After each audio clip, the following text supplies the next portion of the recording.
করছি না, মাংস করছি, মাছ করছি। এই মাংস কেন করছে? এত এত মাংস ওরে রেখে চলে যাবে যাচ্ছি। নিচে। আমি চলে যাবো, তোরা তো থাকবি। ভাবি যে একটুখানি বের করে খেতে পারবি, যে কদিন হয় খেলি।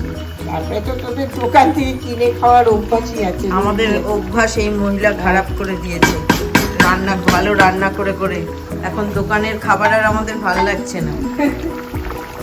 এই মাংসের পরে কি আর এই দোকানের পেটা ঝোল ঝোল জল জল মাংস ভালো লাগে? একটু মাছ করেছি, একটু মাংস করলাম, টকের ডাল করে রেখে গেলাম, বাঁধাকপির তরকারি, এই ভালো চোখ করে খাবে। যে এদিকে মায়ের ছোট লাগেজ, দুটো বড় লাগেজ, একটা কুচকে লাগেজ, সব রেডি রেডি টু ফ্লাই। এবারের মতন তোমার সফর এবারের মতো সফর সমাপ্ত। আজকেই অদ্যই শেষ রজনী। কালকে তো 5টার সময় ফ্লাইট, বিকেল 5টায়। আর এই যে 11টায় বেরিয়ে যাবো। আর এই বড় নাতনি একটুখানি চমকে আছে যে ব্যাগ ট্যাগ গোছানো হয়েছে, বোঝার চেষ্টা করছে যে কে যাচ্ছে, ওরাও কি যাচ্ছে না শুধু একা ডিম ডিম এরোপ্লেনে ফ্লাই করছে। কেমন করে কাল ফ্লাই করবে ডিম ডিম এরোপ্লেনে? কেমন করে ফ্লাই করবে দেখিয়ে দাও, কেমন করে? খুব মন খারাপ, তাই কিছু বলতে পারছে না। হ্যাঁ ওরকম করে ফ্লাই করবে। হ্যাঁ ঠিক ঠিক ঠিক। ডিম ডিমকে বাই করে দেবে তো, যাওয়ার আগে একটা কিসি দিয়ে দেবে না? ওই যে ডিম ডিম যাচ্ছে, একটা কিসি দিয়ে দাও, কিসি দিয়ে দাও ডিম ডিমকে একটা। ওলে বাবা, ওলে বাবা। চগুন এখানে এটা ওজন মারাচ্ছি। ওজন মাপছো? এটা তোমার লাগেজ নাকি? হ্যাঁ আমার লাগেজ। ও বাবা, কিন্তু এরম ভাবে তো ওজন হবে না। আমার মনে হয় এই ভদ্রলোককে এইভাবে বসাতে হবে।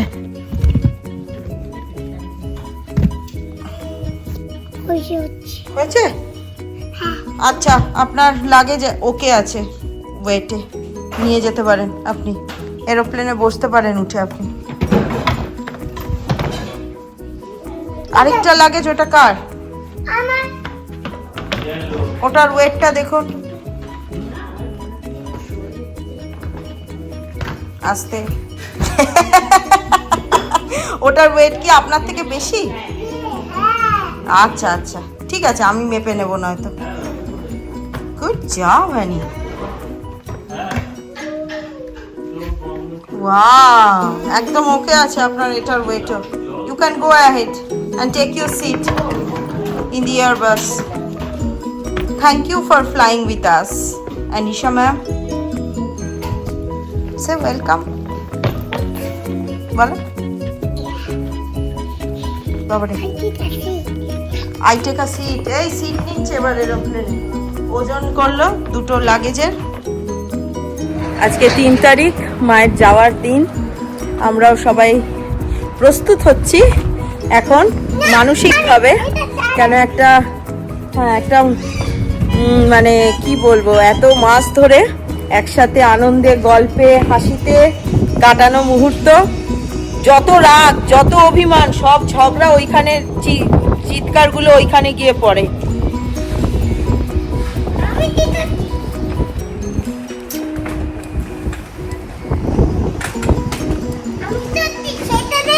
আর এই যে ছোট সদস্য,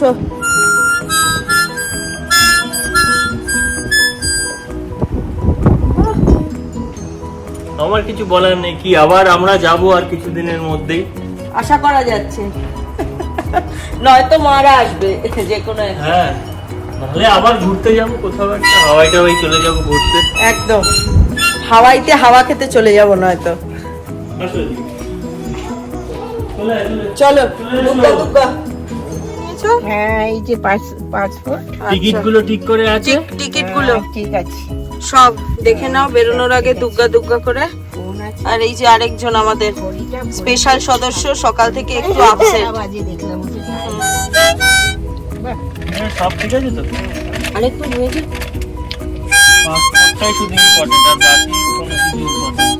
দেখে নিয়েছো তো তোমার পাসপোর্ট? সবাই বলছে শালমলি মেয়েটার এত সুন্দর চুল, কার্লি হেয়ার, কেটে দিলি কেন?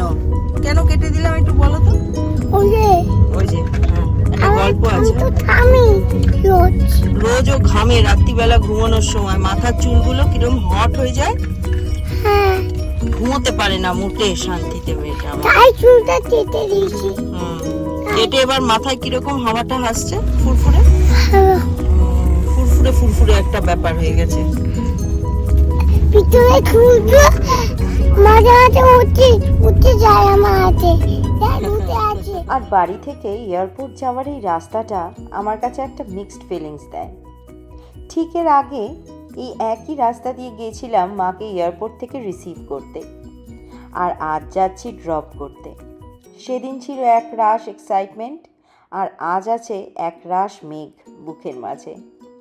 তবে আমরা এমন এক অদ্ভুত সময়ে দাঁড়িয়ে আছি যখন আশেপাশে বহু মানুষ, অনেক কোলাহল, অনেক সোশ্যাল প্ল্যাটফর্মস, কিন্তু আজ তোর মুখটা এমন কেন? তোর কি মন খারাপ? এটা বলার মতন মানুষের বড্ড অভাব। চারিপাশে অনেক ভিড়, কিন্তু মনের গভীরগুলো একদম শূন্য। সেই সময় দাঁড়িয়ে নিজের প্রিয় মানুষগুলোকে যেন আরও বেশি করে কাছে রাখতে মন চায়। মনে হয় এই সময়টা যদি সেই ছোটোবেলার খেলা গো স্ট্যাচু, মনে আছে তো আপনাদের?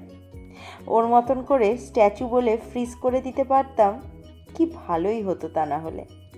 কত চমৎকার মানে ম্যাজিকের গল্প শুনতাম ছোটবেলায়, সেই সবই অবশ্য মিথ্যে। তবে এখন বুঝি নিজের মানুষগুলোই আসল ম্যাজিশিয়ান। আজকের দিনে আমাদের সকলের একসাথে যাওয়ার কথা ছিল, বাচ্চারা, মামুনি, আমি, শুধু অনিক ছাড়া। কিন্তু কিভাবে সব প্ল্যানটা অন্যরকম হয়ে গেল, যাকে বলে একেবারে ভেস্তে গেল। আবার এই প্ল্যানটা ভেস্তে গেল বলে আরেকটা নতুন প্ল্যান হয়েছে, সেটা বলা যাবে না। ক্রমশ প্রকাশ্য আস্তে আস্তে আরো ভালো হয়েছে, কারণ আমরা অনেককে রেখে গেলে আবার সেটা আমার চিন্তা থাকতো। এবারে প্ল্যানটা অন্যরকম হয়েছে, দেখা যাক কি হয়। আর ওই যে দূরে যত আমরা এয়ারপোর্টের রাস্তার দিকে যেতে থাকবো, তত এই এরোপ্লেনের সংখ্যা বাড়তে থাকবে আকাশে।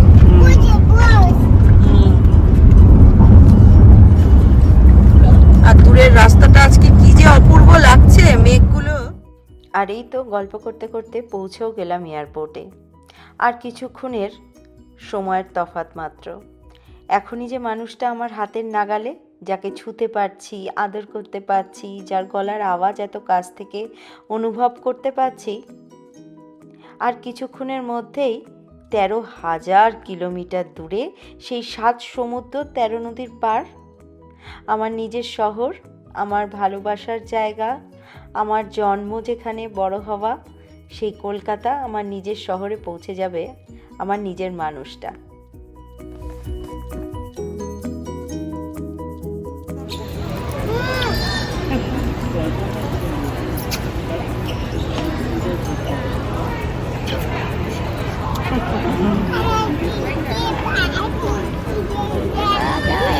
একটু চেষ্টা করছে একটুখানি নিজেকেই নিজে কনসোল করার। এবারেও কাঁদবে না বলেছে। বড় হয়ে গেছে না এখন। আবার যাও।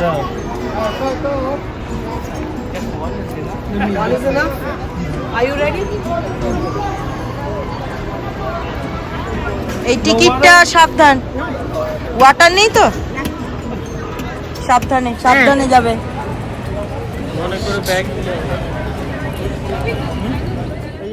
আর উফ, এই মুহূর্তটা, জীবনে এতটা সময় পেরিয়ে এলাম, এতটা বয়স বাড়লো, এতগুলো পরীক্ষায় বসলাম, কিন্তু সব থেকে কঠিন প্রশ্নপত্র হলো নিজের মানুষটাকে দূরে চলে যেতে নিজের চোখে দেখা।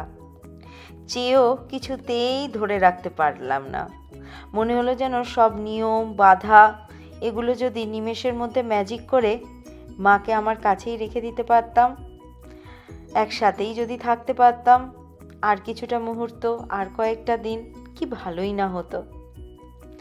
আশা করি আমাদের মতন যারা প্রবাসী তাদের সকলেরই জীবনের এই একটাই আক্ষেপ, এই দুঃখগুলো একদম একই রকমের। আমার আর মায়ের ভালোবাসাটা ঠিক মুখে বলে প্রকাশ করার মতন সাধ্য আমার আজ অবধি হয়নি। তবে আজ একবার চেষ্টা করে দেখলাম পারি কিনা। আমাদের ভালোবাসা পুরো একটা আকাশের মতো, সমুদ্রের থেকেও গভীর বিশ্বাস, রাতের থেকেও অন্ধকার আমাদের বোঝাপড়া, প্রখর গরমে এক পশলা বৃষ্টির মতো আমাদের অভিমানগুলো, আর দুঃখগুলো যেন ফেভিকল দিয়ে জুড়ে আছে, কিছুতেই আলাদা হয় না। এমনই আমাদের মা মেয়ের সম্পর্ক। আজকের ব্লগটা তবে এই অবধিই রাখছি। যদি ভালো লেগে থাকে তবে অবশ্যই আমার চ্যানেলটাকে সাবস্ক্রাইব করতে ভুলো না, আর লাইক আর শেয়ার করো। আর তোমরা সকলে খুব ভালো থেকো, আনন্দে থেকো, সুস্থ থেকো, আর এমনভাবেই আমার চ্যানেলটাকে সাপোর্ট করতে থেকো। Bye everyone, see you again. ফুলটা দেখো, বুনু আমাদের জন্য ফ্লাওয়ার এনেছে।